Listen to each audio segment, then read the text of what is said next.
Right, so there's been a couple of questions around expo on the Parkflyers forum recently.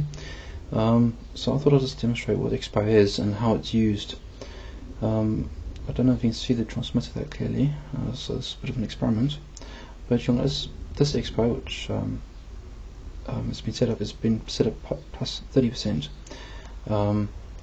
This is the movement of the stick axis. So the more I move the stick, the further along this point will move, and this is what the servo will be doing. So you notice at 30%, it'll move. Puts a bit of a dull edge onto it. So as I move the stick to the right or to the left, this is the aileron one. So if I move it to the right or left, you notice the movement's quite small.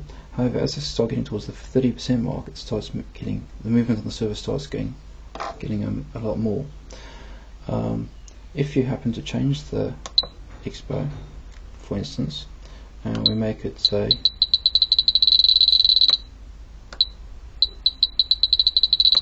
something radical like 80%, you notice suddenly the curve has changed.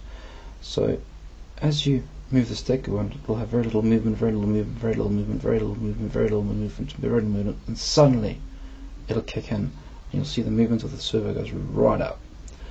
Now, you might want to put this onto a sort of a really fast model where you don't want a lot of movement, but in an emergency case where you wanted to have some real aggressive maneuvers, it'll have it if you move the stick all the way to the, so if you imagine this movement, nothing, a little bit, wham, it'll flip over almost. Most good guidelines are to set them to about, oops, if I hit the right buttons, is to set the expo around about 30 or so percent to start off with. Just give you a nice thing. However, this does come down to personal feel. I usually set my models depending on what they are, either 30 to 35%. Some people don't fly with the expo. On my flappy yak, I've got a straight line curve. It's got a 0 expo, so it's literally you feel it as you move it.